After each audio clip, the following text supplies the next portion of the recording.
nataka niseme hivi, director wa general inspector, wanaitwa general inspector of IG, inspector general of police, ya kwamba ujue ya kwamba magari unatumia, pesa, salary unapata, kila kitu, nyumba na kila kitu, yote ni pesa ya mwananchi. Na mimi nataka nikuulize kwa heshima ya kwamba that is an independent institution.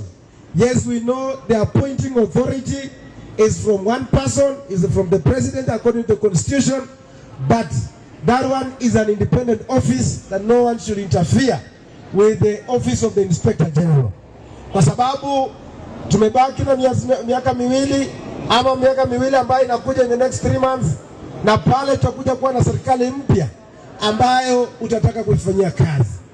Na pia nataka niulize pia director of criminal investigation ya kwamba pia wewe umechaguliwa, uko pale kuserve mwananchi wa kawaida na unalipwa na pesa ya Mkenya, na wewe lazima uheshimu wa Kenya, and no one, and you should not intimidate anyone by criminalizing anyone by just trying to provide oversight. Kwa sababu nakumbuka wakati mheshimiwa huyo William Ruto alienda, alikuja alikuwa anasema opposition ifanye kazi yake na serikali ifanye kazi yake.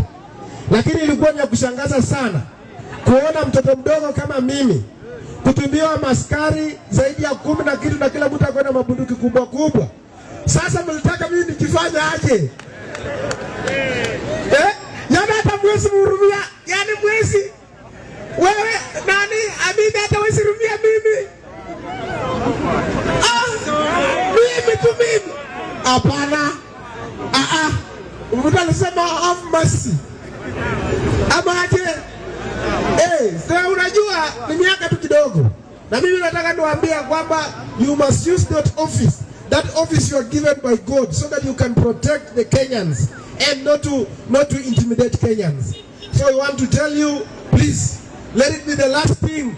Yale ambayo imefanyika kule kwa Natembea, yale imefanyika kwangu, ile ambayo sijui mlikuwa mmepangia kiongozi wa huko Mount Kenya, Mheshimiwa Rigathi, hiyo that one should be a past tense.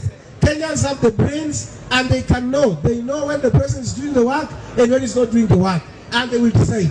Ama nimedanganya hapo?